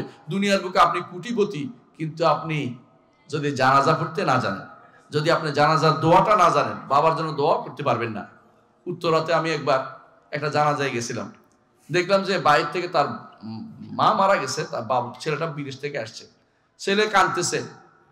তো সবাই বলতেছে, যিনি ইমাম সাহেব বলছেন, কেন কাঁদতেছেন? বলে, কাঁদতেছে আমি তো জানি না কি বলবো, জানি না। মানে সে জানে না নামাজটা কেমনে পড়বে, নিজেও পড়ে নাই, মায়ের উপরে নামাজ পড়বে কিভাবে এটাও জানে, জানাজার নামাজ সে জানে না। এখন তারা শিক্ষা দিচ্ছে, আপনি এটা বলেন কতক্ষণ আমার শিক্ষা দিবেন, আমি তো মুখস্থ রাখতে পারতেছি, আমার চোখের পানি বেড়া দিচ্ছে, কারণ আমি তো কিছু জানি না। এরকম মানুষরা তৈরি হয় বাংলাদেশে, এরকম মানুষও তৈরি হয়, নিজের নামাজ পড়ে নাই, সালাত কোনোদিনে পড়ে নাই, এবং মায়ের উপরে জানাজা পড়ার নিয়ম সে জানে না কিভাবে পড়তে হবে, কি দোয়া করতে হবে এটা শিখে নাই। জানাজার দোয়াটা তো অন্তত শিখবে, অন্তত কি কাজ কিভাবে জানাজা পড়তে হবে এটা তো শিখবে, এটাও তারা শিখে নেয়। এরকম একটা প্রজন্ম যদি তৈরি হয়ে যায়, আপনি কি চিন্তা করেন না এটা কত খারাপ হবে? আমাদের সন্তানরা যে এখন ইউনিভার্সিটিগুলি পড়তে যায়, কয়জন ইসলামের উপর থাকতে পারবে আমাকে বলেন তো? কয় %? থাকতে পারবে না। কারণ সাবজেক্ট তাকে ভুল শিক্ষা দিচ্ছে। একটা মিথ্যা কথা 10 বার বললে মানুষ মনে করে সত্য। 10 জনে যদি একটা মিথ্যা কথা বলে অনেকে মনে সত্য, এত জনে করতেছে। যে ডিপার্টমেন্টে আপনি ভর্তি হচ্ছে আপনার সন্তান, ওই ডিপার্টমেন্টে যে হারাম জিনিসটা 10 বার করে বলতেছে, কারণ ওরা তো এটাই মুখস্থ করেছে বিদেশ থেকে, হারামটা বলতেছে, আপনার সন্তান তো হারামে শিখবে, ভালো শিখবে কোথেকে? বেশিরভাগ ডিপার্টমেন্ট তো এখন ইসলামের উপর নাই। ইসলামিক ডিপার্টমেন্ট কয়টা আছে খুঁজে পাবেন না, খুঁজে আপনি কি মাইক্রোস্কোপ দিয়ে খুঁজতে হবে যে ইসলামিক ডিপার্টমেন্ট কোথায় আছে। ইসলামী বিশ্ববিদ্যালয় আমাদের ডিপার্টমেন্ট হয়ে গেছে প্রায় 25-30টা, কিন্তু ইসলামী ডিপার্টমেন্ট হচ্ছে মাত্র 4টা বা 5টা, সর্বোচ্চ 5টার বাকিগুলি 20টা ডিপার্টমেন্টে ইসলাম বিরোধী ডিপার্টমেন্ট আছে। কিছু আছে ভাষা, আমরা বিরোধিতা করছি না, ভাষা জানবে, কিন্তু আল্লাহর দ্বীনের উপরে অন্য কিছুকে প্রাধান্য দিলে সে ব্যক্তি আল্লাহর দ্বীন থেকে বিমুখ হওয়া বোঝা যাবে, এটা জায়েজ নাই। ইমানদার সবার আগে আল্লাহর দ্বীন শিখবে। যে ব্যক্তি তার সন্তানকে দ্বীন না পড়িয়ে দুনিয়া পড়ার জন্য পাঠিয়েছে, সে ব্যক্তি খেয়ানত করেছে, আমানতের খেয়ানত করেছে। যেই মা তার সন্তানকে দ্বীন না পড়িয়ে দুনিয়া পড়ার জন্য নিয়ে গেছে, সে ব্যক্তি আমানতের খেয়ানত করেছে। সন্তান আপনার কাছে আল্লাহর পক্ষ থেকে আমানত, এটা মনে রাখতে হবে আপনাকে। আল্লাহর পক্ষ থেকে আপনার কাছে আমানত। এই আমানতের খেয়ানত আপনি করতে পারেন না, আপনাকে জিজ্ঞাসা করা হবে কিয়ামতের দিন। আমানত আপনাকে জিজ্ঞাসা করা হবে। এই আমানত দাঁড়াবে, আমার নবী বলেছেন, আমানত দাঁড়াবে কোথায়? সিরাতের কাছে, ফুল সিরাতের কাছে দাঁড়াবে। আমানতে আটকাই দিবে, ফালাই দিবে নিচে। আমানত রক্ষা করলে না করলে এটা হবে। এই আমানত শুধু টাকা পয়সার আমানত নয়, মানুষের ঈমানও একটা আমানত, মানুষের কথাও একটা আমানত। এগুলি সবগুলি আমানত। এই আমানত যদি কোনো আপনি ঠিকমতো রক্ষা না করেন, আপনি যে কোনো সব বিপদে পড়ে যাবেন এবং হাসরের মাঠেও বিপদে পড়বেন। এই আমানত আপনাকে যথাযথ আদায় করতে হবে। আল্লাহ তাআলা কোরআনে কারীমে বলছেন, দেখেন, ইন্নাল্লাহা ইয়া'মুরুকুম আন তু'আদ্দুল আমানাতি ইলা আহলিহা ওয়া ইযা হাকামতুম বাইনান নাস আন তাহকুমু বিল আদল ইন্নাল্লাহা নি'মা ইয়া'ইযুকুম বিহি ইন্নাল্লাহা কানা সামিআন বাসীরা।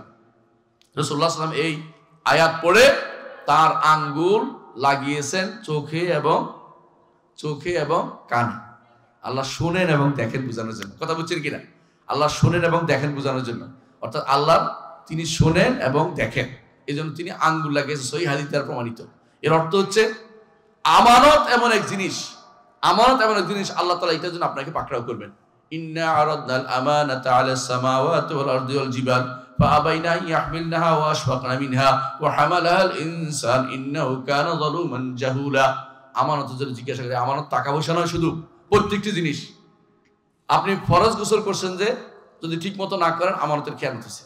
সালাত ঠিকমতো আদায় না করলে আমানতের খেয়ানত হচ্ছে। সন্তানদেরকে দিন না পড়াইলে আমানতের খেয়ানত হচ্ছে। কাউকে টাকা না দিলে আমানতের খেয়ানত হচ্ছে। একজন ওয়াদা করছে, ওয়াদা রক্ষা না করলে আমানতের খেয়ানত হচ্ছে।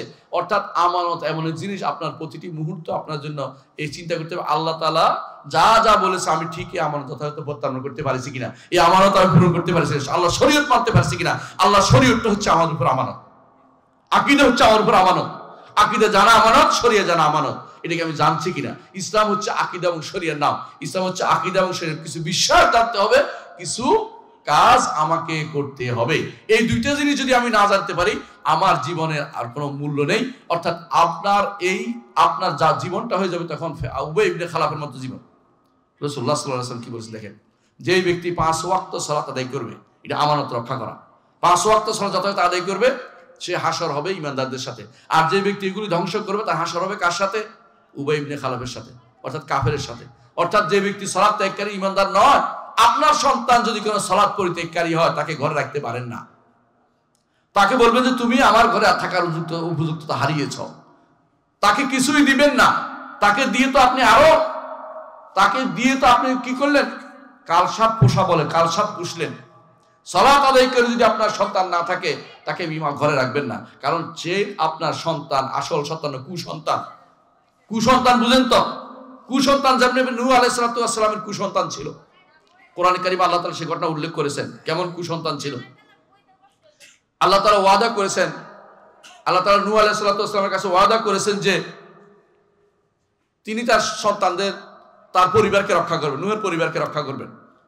কিন্তু যখন ডুবতে আরম্ভ করলো মানুষ, আর নূহ আলাইহিস সালাম তার নৌকায় উঠলেন, এমন সময় তিনি তার সন্তানকে দেখতে পেলেন, কেনানকে। কে বলছে ইয়াম, নাম যেটা হোক আমাদের আপত্তি নেই, মূল জিনিস হচ্ছে তার সন্তানকে দেখতে পেলেন। তিনি বললেন, ইয়া বুনাইয়া আরকাম মা'না ওয়া লা তাকুম মা'আল কাফিরিন, প্রিয় বৎস আমাদের সাথে থাকো, কাফেরদের সাথে থাকিও না। তাওহীদ হলে নূহের কিস্তিতে উঠলেন, তাওহীদ নাই ডুবে বললেন। আমার কথা হলো কোরআনের কথা। কি বলতেছে? আমাদের সাথে আসো নৌকায়, কাফেরদের সাথে যেও না। তখন সে যুক্তি পেশ করতেছে, সাআউই ইলা জাবালিন ইয়াসিমুনি মিনাল মা, ওই যে পাহাড়ের উঁচু দেখাচ্ছে ওখানে উঠবো, পানি আর কত উঠবে, ওটা আমাকে বাঁচাবে। নূহ আলাইহিস সালাম বললেন, লা আসামা আল ইয়াউমা মিন আমরিল্লাহ ইল্লা মার রাহিম, আল্লাহ যদি না বাঁচায় তাহলে আজকে বাঁচার কোনো উপায় নেই, তুমি আমাদের নৌকায় উঠো। কারণ আমি উঠবো না, আমি উঠবো না। সে কি করলো? ডিনাই করলো, উঠবে না। ওয়াহালা বাইনাহুমাল মাউজু ফাকানা মিনাল মুগরাকিন, এমন সব বিশাল ঢেউ এসে তারে ডুবাই ফেললো। নূহ আলাইহিস সালাম আল্লাহর কাছে বললেন, কি বললেন? ইয়া ইন্না ইবনি মিন আহলি ওয়া ইন্না ওয়াদাকাল হক, আল্লাহ আমার সন্তান তো আমার পরিবারের, আপনি তো ওয়াদা করছেন আমার সন্তানদের বাঁচাবেন।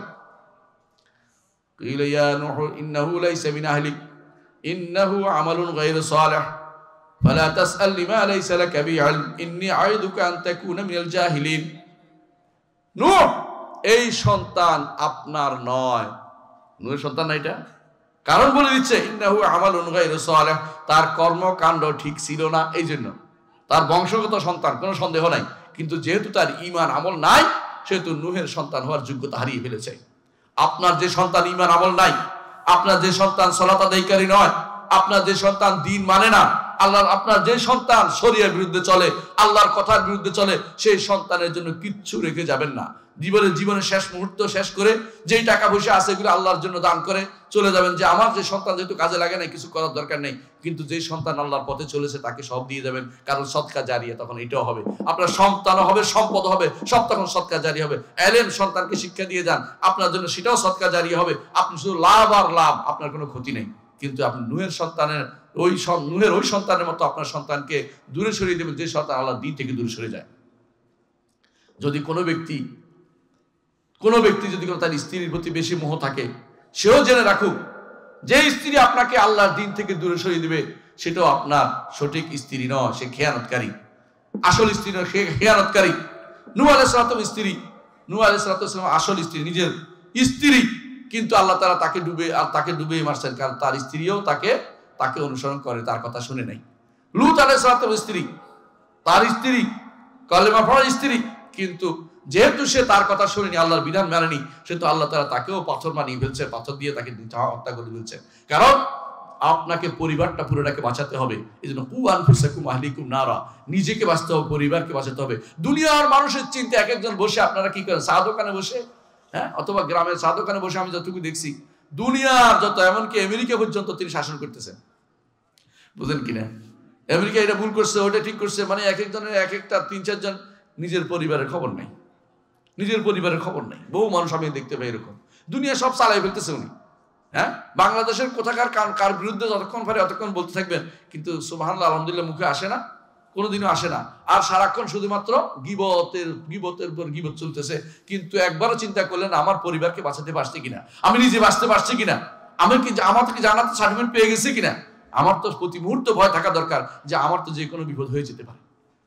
মনে রাখবেন, ঈমানদার এমন যে সে জানার মধ্যে থাকবে, যত জানবে আল্লাহর ইলম, আল্লাহ সম্পর্কে ইলম অর্জন করবে, আল্লাহর দ্বীন সম্পর্কে ইলম অর্জন করবে, নবী সম্পর্কে ইলম অর্জন করবে, সেই ব্যক্তি তত বেশি কবরের প্রশ্ন উত্তর দিতে পারবে। কবরে যদি আপনি এগুলি মুখস্থ করে যান, উত্তর দিতে পারবেন না। কবরে যদি আমল করে যান, উত্তর দিতে পারবেন। দ্বীন যদি মেনে যান, দ্বীন তখন আপনার মুখ থেকে আসবে, দ্বীন ইয়াল ইসলাম, আমার দ্বীন হচ্ছে ইসলাম। ইসলামকে মানেন নাই দুনিয়ার বুকে, আপনাকে কবরে দেওয়ার সময় যদি কোনো বলে বিসমিল্লাহ আলা মিল্লাতে রাসূলিল্লাহ, কাজ হইব?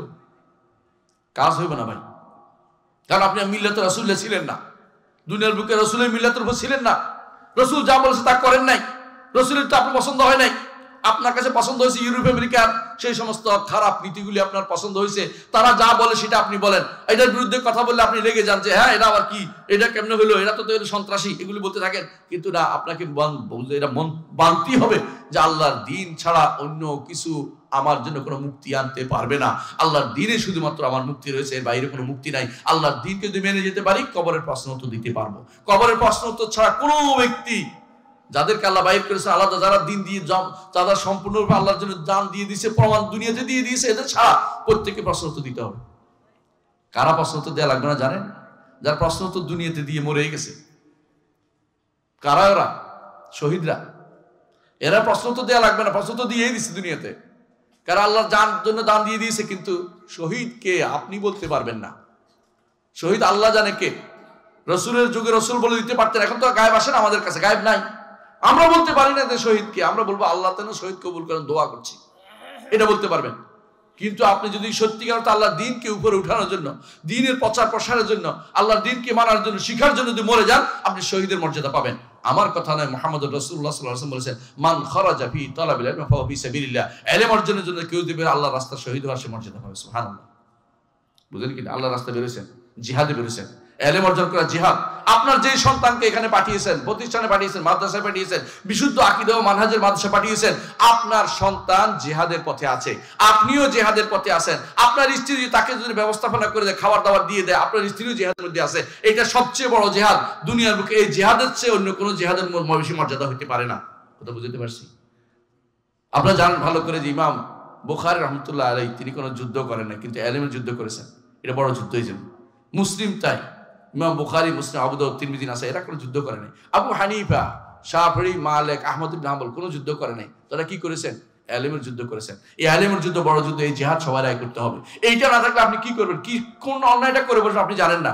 ইলম থাকলে আপনি শুদ্ধ করতে পারবেন। আল্লাহ এই জন্য বলেছেন, ফালাউলা নাফারা মিন কুল্লি ফিরকাতিন মিনহুম তায়ফাতুন লিয়াতাফাক্কাহু ফিদ-দীন ওয়া লিয়ুনযিরু কওমাহুম ইযা রাজাউ ইলাইহিম লাআল্লাহুম ইয়াহযারুন। আল্লাহ বলছে সবাই যুদ্ধ যাবে না, ও যুদ্ধের বাইরে হওয়া যাবে না। সবাই কি করবে? একটা গোষ্ঠী ইলম অর্জন করতে লেগে থাকবে। আমাদের দেশের মতো জায়গাতে সরাসরি কোনো যুদ্ধ আমরা কোনদিন করতে পারবো না, এটা বাহিনীরা করবে কোনদিন যদি যুদ্ধ হয়। আমাদের জন্য দরকার হচ্ছে ইলম দ্বীন অর্জন করে আমরা যেন এই মানুষগুলোকে কুফরি থেকে বাঁচাতে পারি, শিরক থেকে বাঁচাতে পারি। যে কেউ মনে করবে সমাজতন্ত্র শুদ্ধ, সে ব্যক্তি ঈমান আছে? আপনারা বলেন, ঈমান নাই। যে ব্যক্তি মনে করবে যে গণতন্ত্র শুদ্ধ, সে ব্যক্তি ঈমান নাই। যে ব্যক্তি মনে করবে যে ওই যে সেকুলারিজম শুদ্ধ, তারও ঈমান নাই। তাহলে আপনি ঈমান রক্ষা করা আপনার দায়িত্বের ভিতরে পড়ে। আপনার পরিবারকে রক্ষা করেন, আপনার সমাজকে রক্ষা করেন, মসজিদে মাদ্রাসায় রক্ষা করেন। ঈমান আপনার থাকবে, নাহলে ঈমান থাকবে না। এই জন্য প্রথম দায়িত্ব হচ্ছে মসজিদ মাদ্রাসা প্রতিষ্ঠা করা এবং দ্বীন ঈমানের সন্তানদেরকে এগুলি শিক্ষা দেয়া, আকীদা শিক্ষা দেয়া, সন্তানকে আকীদা শিক্ষা দেন, মুখস্থ করার সন্তানদেরকে এগুলি। এক একজন ইমাম বুখারীর উত্তরসূরি হবে, ইমাম বুখারীর উত্তরসূরি হবে, মুসলিমের উত্তরসূরি হবে। এরা হবে ঠিক ইমাম আবু হানিফা, মালিক, শাফিঈ, আহমদ এদের উত্তরসূরি। আর আপনি যদি এই পথে না চলেন, আপনি কার অনুসারী আপনি চিন্তা করে দেখুন। কারণ এই পথের পথিক যারা, তারাই জান্নাতে যাওয়ার জন্য এলিজিবল পারসন। আর এই পথের পথিক নয় যারা, তারা জান্নাতে যেতে পারবে না। সুতরাং ভাইরা আমার, আমি আমার বক্তব্য দীর্ঘ করব না, আমি শুধু একটুকুই বলবো, আসুন আপনাদের কাছে অনুরোধ রইল, আপনাদের অনুরোধ রইল, এই যে মাদ্রাসার ওয়াজ নসিহত আপনারা করেন, আমি কোনো সুদ দিয়ে ওয়াজ করতে পারি না, এই জন্য আগেও বলছি, আমি শুধু একটুকুই বলবো, ইলম অর্জন করতে হবে, ইলম অর্জন করতে হবে। এবং ইলমের জন্য সবার আগে দ্বীনি ইলম। কোন ইলম? শরীয়তের ইলম, আকীদার ইলম সবার আগে অর্জন করতে হবে। নিজে জানতে হবে, পরিবারকে জানাতে হবে। আমার ছেলে জানে, আমি না জানলে চলবে না। এটা হচ্ছে কি? আল্লাহ সম্পর্কে জানা। আল্লাহ সম্পর্কে প্রত্যেকে জানতে হবে। অনেকে মনে করে আল্লাহর কুদরতি ভাই সেজদা করে, এরকম করলে ঈমান থাকে না। কারণ আল্লাহ তাআলা আরশের উপরে, তিনি কুদরতি ভাই আমাদের কাছে নাই। বুঝে আসছে কথাটা? কেউ যদি বলে আল্লাহর পায়ে সেজদা করে, তারও ঈমান নাই। তো ঈমান না থাকলে আপনি সালাত পড়ে কি করবেন? ঈমান তো আগে শিখতে হবে। ঈমান আকীদা না থাকলে আপনার এই সালাতও কাজ হচ্ছে না, যাকাত দিয়েও কাজ, হজও কাজ হবে না, হজও বাতিল। আমার আলেমদের জিজ্ঞাসা করে আশেপাশে আছে, ঈমান ঠিক নাই, হজও কাজ হবে না। কেউ যদি মনে করে মুহাম্মদ রাসূলুল্লাহ সাল্লাল্লাহু আলাইহি ওয়াসাল্লাম তিনি গায়েব জানতেন, তার হজ করে কোনো লাভ নেই। কেউ যদি মনে করে আব্দুল কাদের জিলানী ছেলেকে মেয়ে, মেয়েকে ছেলে বানাইতে পারতেন, তার ঈমানও নাই, তার ঈমান নাই। অর্থাৎ তার এই ব্যক্তি ঈমান নাই, তার কিসের, তার কোনো কর্মকাণ্ড কবুল হচ্ছে না। যে হাজার মানে শতবার যদি কোনো কেউ সালাত পড়তে থাকে, সারা ধরে বছরের পর বছর ধরে পড়তে থাকে, কোনো লাভ হবে না, তার ঈমান নাই। ঈমান না থাকলে কোনো কবুল হয় না। ঈমান তো এই জন্য সবার আগে শিখতে হবে। আর ঈমান যে সমস্ত প্রতিষ্ঠানে শিক্ষা দেয়, ঈমান যে সমস্ত জিনিস আপনাকে শিক্ষা দেয়, আলেম শিক্ষা দেয়, তাদের কাছে আপনার সন্তান পড়াবেন, আপনি নিজে তাদের কাছে বলবেন, দ্বীন শিক্ষার জন্য সবসময় লেগে থাকবেন এবং তাদের বক্তব্য শুনবেন। এখন আলহামদুলিল্লাহ বিভিন্ন মাধ্যমে মানুষের হাতের কাছে পৌঁছে গেছে। এই অ্যান্ড্রয়েড সেট একদিকে যেমন ভালো করে, একদিকে খারাপ করে। সন্তানদেরকে হাতে দিবেন, নষ্ট করে দিবে। আর সন্তানদেরকে দ্বীন বুঝানোর পরে দিবেন, তারা ভালো মানুষের বক্তব্য শুনতে পারবে। সুতরাং আগে দ্বীন বুঝাতে হবে, শরীয়ত জানতে হবে। আল্লাহর দ্বীনকে জানার ব্যবস্থাপনা করুন, দ্বীনকে মেনে চলুন, শরীয়তকে মেনে চলুন, ঈমানকে মেনে চলুন, আকীদা জানুন, বিশুদ্ধ আকীদা ঈমান প্রতিষ্ঠা করুন। আল্লাহ আমাদের তৌফিক দান করুন। সুবহানাকাল্লাহি ওয়া বিহামদিকা আশহাদু আল্লা ইলাহা ইল্লা আনতা আস্তাগফিরুকা ওয়া আতুবু ইলাইক। আসসালামু আলাইকুম ওয়া রাহমাতুল্লাহি ওয়া বারাকাতুহু।